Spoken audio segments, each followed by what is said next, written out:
I have two readings. One is a poem I wrote, and one is a poem by D.H. Lawrence. This one starts out a bit geeky, but it gets better as it goes. The variable in my database can either be 1 or 0 or null. When it's 1, I know it's found what's been looking for. When it's 0, the thing it was counting has vanished. Otherwise, it holds a null value, an ambiguous embodiment of unmanifested potentiality. When I go shopping for apples, I can purchase, say, 4 and put them in my bag. I know they're there as I travel hither and yon, and when I've eaten them all, the bag becomes empty and I have 0 apples left. But what of appleness lingers?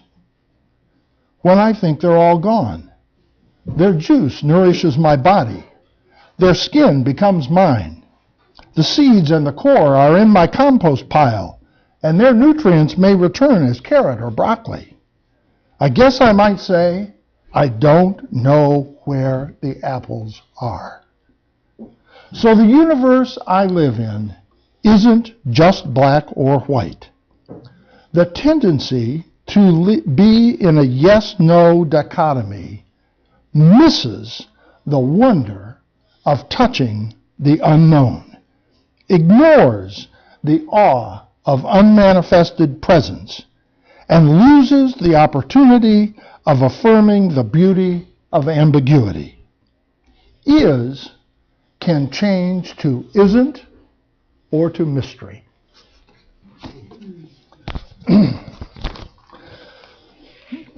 This is one of my favorite by D.H. Lawrence. I, in the sour black tomb, trodden to absolute death, I put out my hand in the night one night, and my hand touched that which was verily not me. Verily, it was not me.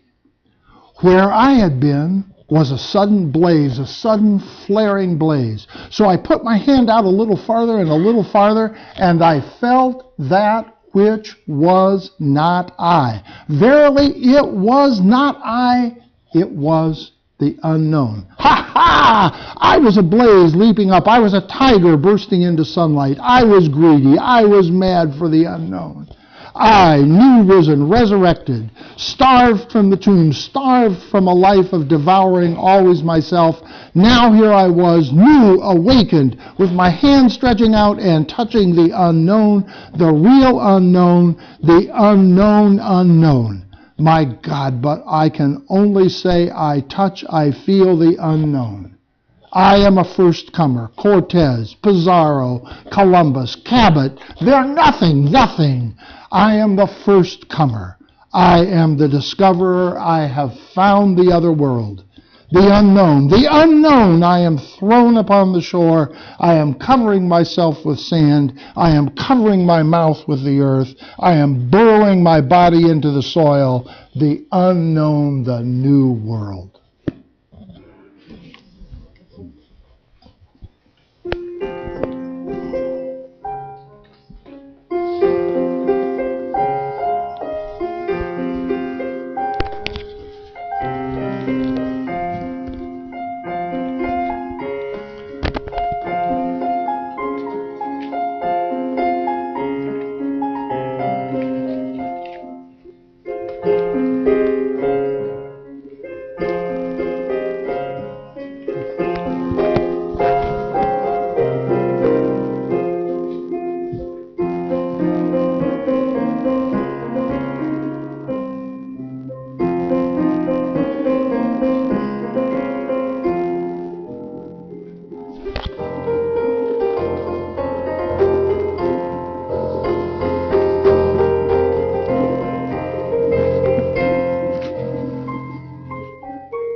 In August, the stove in our house was pronounced dead by the chief cooking department. So we went looking for a new stove. And we got a new stove, and it's one of those that have the flat cooking top. You know, the burners are hidden down underneath. And there are two little red lights on the stove. One goes on as soon as you turn on a burner, and it says element on. And the other one says stovetop hot. And that one stays on for quite some time, even after the top of the stove is no longer red. Now, presumably, if you were really smart and really wanted to figure it out, you could figure out how long it's been since we turned off the stove by measuring the temperature of the back part of the burner of the stove. That same trick is one of the ways that we know we live in a 14 billion year old universe. Because, not to get into all the details, but if you look at the blackest black spot in the blackest black place with the least possible connection to a star, with a really careful instrument to measure really careful heat, you can find the heat from the primal flaring forth of the universe 14 billion years ago. And if you do the arithmetic, you can figure out how hot it was 14 billion years ago. And the answer is really hot. This is the first of a series of sermons about the history of the universe and how the history of the universe can inform our own personal life journey. I'm only going to apologize once, and here it is. If you think these sermons are too geeky and too confusing, kindly talk to the worship committee, Rita Layson, and the word will get passed on to me. Okay, that's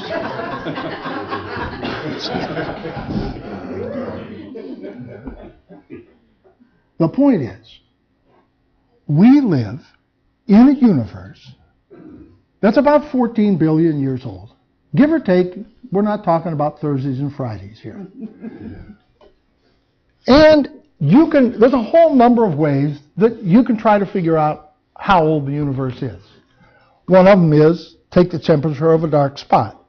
There's a whole bunch of other ways, but the point is we live in a 14 billion year old universe. That's the way it is. Now, most of us do not have a personal self-story that connects us to a 14 billion year old universe. And very few of us can tell the 14 billion year history of the universe. Therefore, it's like not knowing the history of the United States.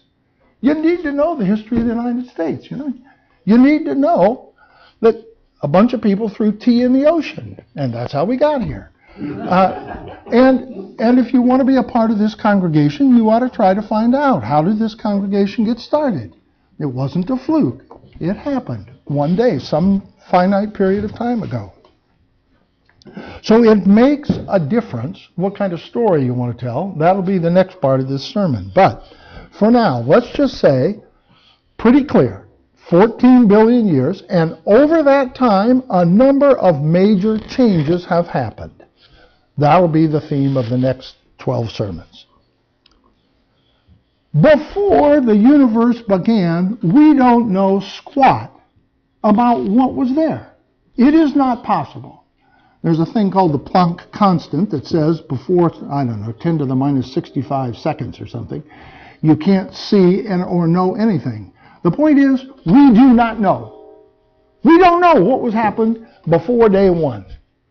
We don't know, we can't know, we won't know. Unless you can try to figure it out, and that's not my department. Suffice it to say, there was a great unknown. Now, it's easy to say, well, it was God. I'm going to try to deal with God during these sermons. Not completely right now, but suffice it to say, you can't just say, what I don't know, well, that's God. No.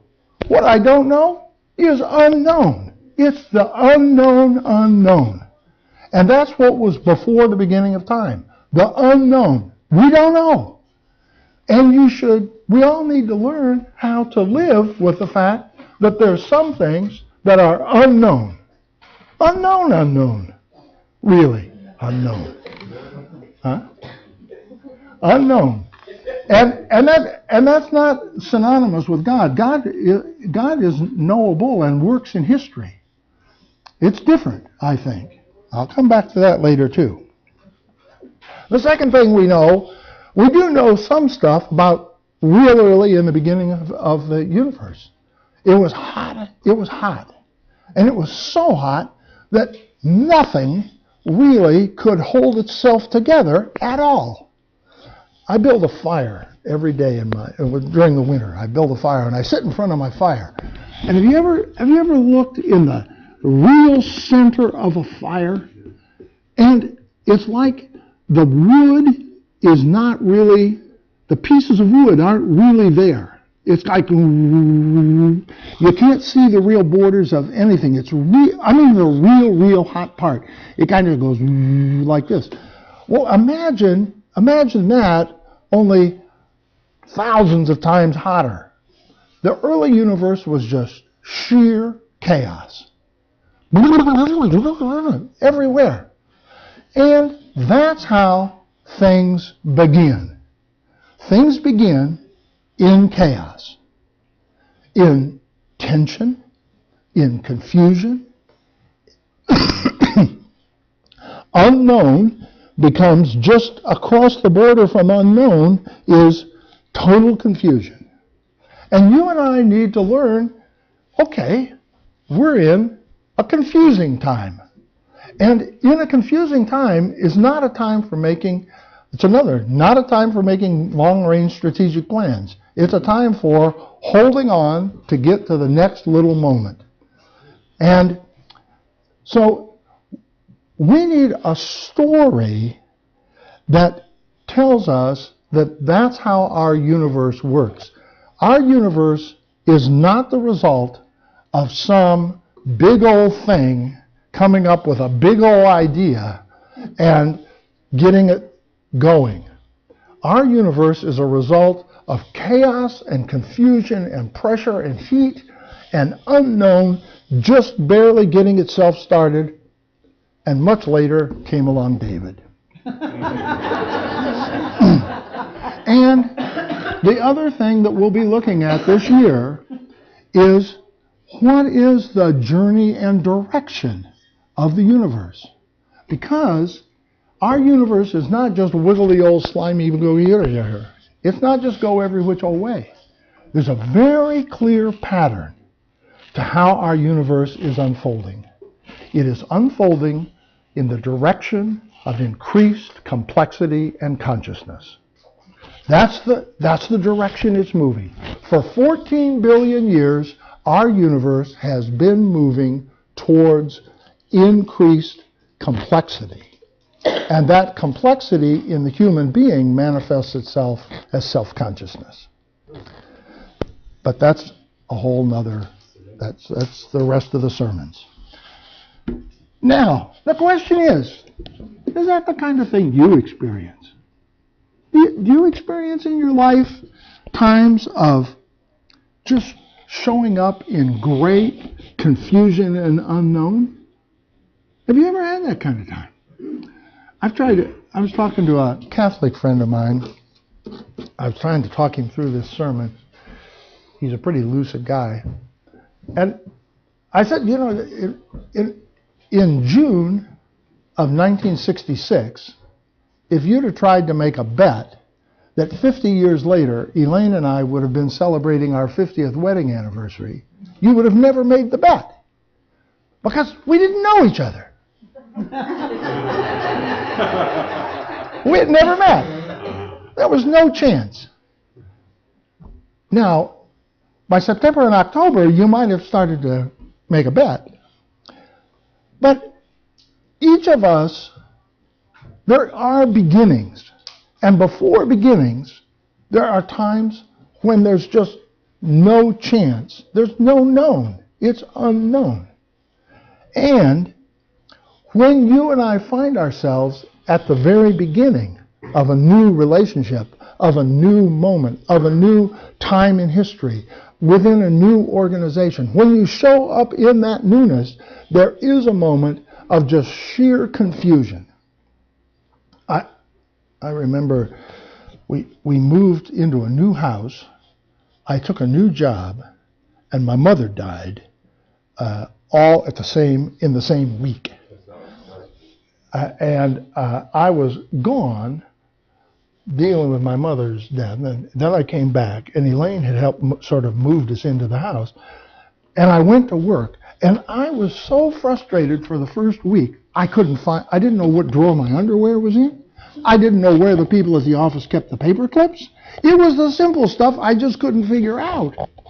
And then things settle down. You and I need to learn to just affirm radical unknownness. It's okay. That's how things begin. There is no plan. You and I have to decide the shape of the future. And as time goes on, in any relationship, in any organization, in anything you're a part of, in social movements, in times of history, as things go on, things do settle down. And the order will come. But today I want to talk about that experience of living in the beginning. And in the beginning, it's confusing. And just live with it. Now, when you got up this morning, you decided to come to here, which is to church. Now, this is its own kind of church, and it's a special kind of church, and I have a deep respect for that. But you are in the category of people who went to church this morning. And of all the people who go to church this morning, churches have to deal with the story of the beginning. And this is where, and I'm an ordained Christian minister. I have studied enough to pass all the tests. The lowest grade I got was in Whitehead, but I passed the rest. But we have a problem in our scriptures because they do not help us understand the beginning of the universe. They mislead us. They mislead us by telling us that somehow or another our universe was created and you got to fit into it. And somehow or another, someplace, somebody will tell you what is the right thing to do. That, you can mark my word, will never happen. Okay? Now, there are a lot of smart people. There's a lot of smart people in this room. There's a lot of smart people that aren't in this room, too. And they all have good advice. But there is no answer to tomorrow. Tomorrow, the shape of tomorrow, is not known. Period. Now, you can make some pretty good bets. But the shape of tomorrow is not known. And you and I need a story that tells us that in the beginning of time, the shape of the future was not known by any part or any exterior part. The whole universe has been waking up to the same wonder. I mean, the universe cheered when Tim came into the universe, or Craig, or anybody else. The universe cheered. Wow, we got a new one here. But the future for each of us was unknown on the day you were born. And you have to make some decisions about how to use whatever gift you think you have. And we need a story to tell us that that is the way the whole universe is. The whole universe is waking up to itself. And now we can look at how to do that. So, very simple. We do not live in a created reality. And you do not have to fit in. We live in an emerging universe. And you are part of shaping its future. Those are different statements. And you cannot get from this one to that one by thinking about it. You, like we read in the responsive reading, it's a matter of what you believe. And you gotta, it's like fish or cut bait. I mean, you gotta decide which one you live in. And there are real practical consequences. If you think you live in a fixed universe, that somebody created it and the laws are somewhere, then you're going to spend your whole life trying to figure out what's the right thing to do. And you're going to be asking somebody, what do you think? What do you think? What do you think? And you'll finally find somebody. Well, I'll vote for him. Well, you don't know.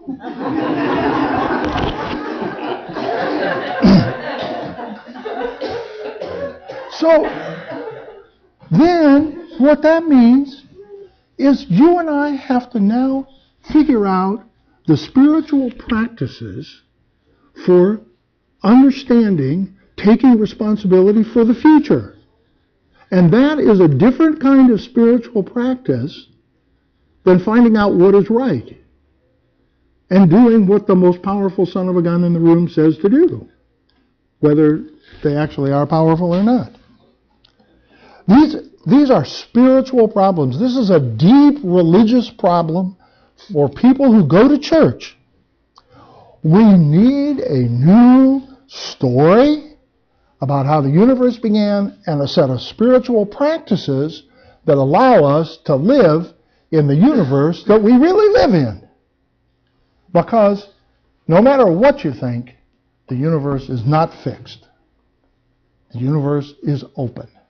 And it is, the whole universe is like, wow, I wonder what's going to happen next. I wonder what's going to happen. I wonder.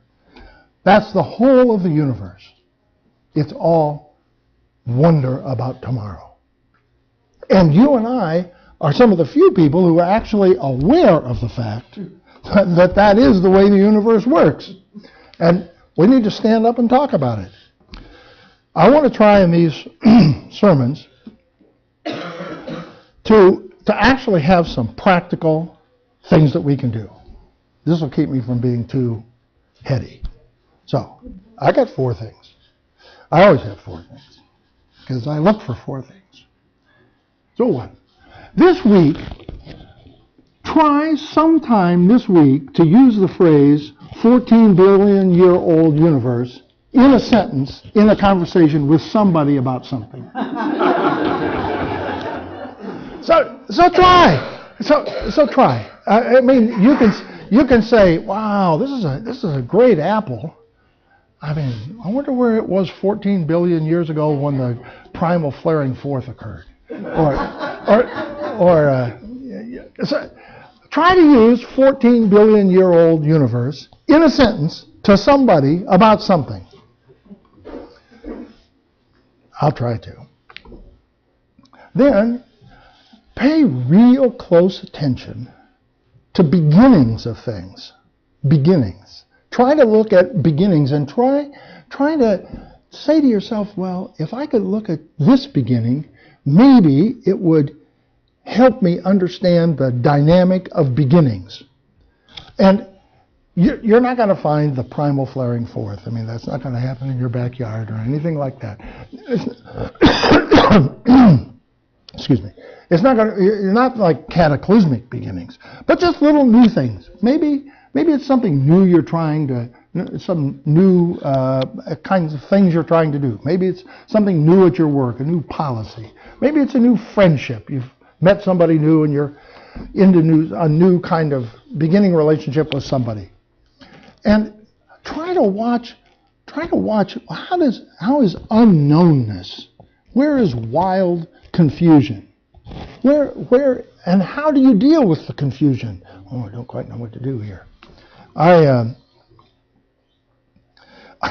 went to Automobile Museum in Brussels, Belgium. One day I had some extra time. What's amazing at the Automobile Museum is the cars are lined up in time of manufacture.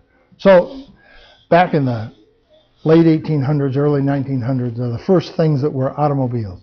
And I mean, there's just variety, wildness. I mean, some of them really are horse and buggies that somebody put a steam engine in front of. And others of them, they're all different.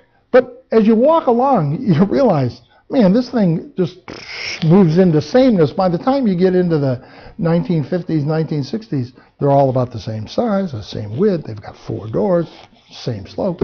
So that's how newness works. It starts out all higgledy-piggledy, and then it moves towards that. But watch for times of newness. And third, try to watch for things that are moving towards complexity. And how does more sophisticated, complex relationships, how are things moving in that direction? That's a hard one, and I'll spend more time on that later. But then the last one, word choice. I want to talk about word choice and watch your language. Now, I've been real sensitive to language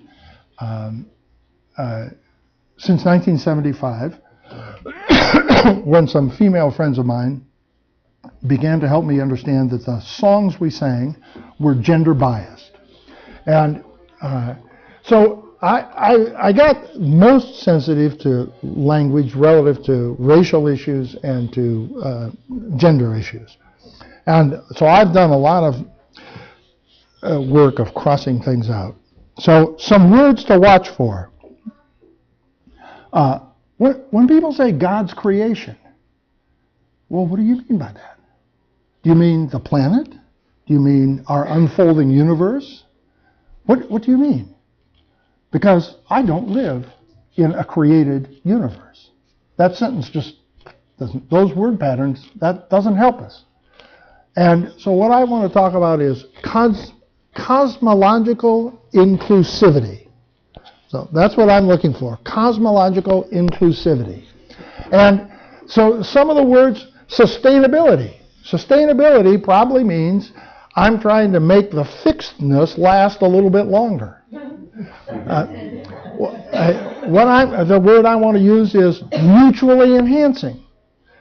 I'm not going into the whole details, but Charlene and I are having a long conversation about how to be mutually enhancing with the birds on a cold day. Put out warm water for them to take a bath in. I'm looking for mutual enhancement, not sustainable development. When somebody starts talking about right and wrong, my ears pick up real big. Who's deciding the right and who's deciding the wrong? It's probably more like long-term effectiveness. That's probably a better description of what I'm looking for than the right answer. The right answer, I don't know. What he says is the right answer.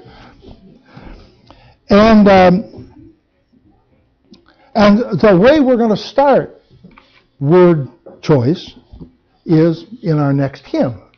So now, I'm starting the hymn introduction, but anyway, we're going to do one other thing before we sing the hymn, but for now, look in your hymn book, hymn number 298. That's what we're going to sing, okay? But I want to give you the opportunity to participate in cosmologically inclusive language. So in the third stanza, one, and in the third set of lines, the first verse in the third line down, it says web of creation. Well, we don't have a web of creation. We have an unfolding cosmos. So I want to invite you to help the hymn book. And sing, with the unfolding cosmos your vow. It fits. It's the same number of syllables. I checked. So, and it's the little things that make a difference. I mean, if you hear somebody come home and you know, Tim Leisman, if I hear Tim talking about the girls in the office, I'm very suspicious that he has a gender bias problem. And when I hear, so I'm watching language. So when we get to it, that's how we're going to fix it. And it's really hard. There are no hymns in this book that talk about the unfolding cosmos and that. They don't exist. So we're going to have to help it out. Unfolding cosmos. Unfolding cosmos. 5 syllables. Unfolding cosmos.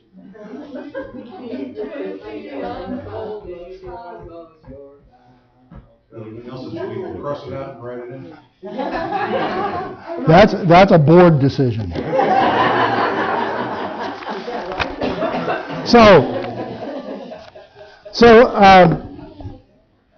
Anyway, we're going to continue this theme of how do we look at the way the universe really works and let it inform our personal stories.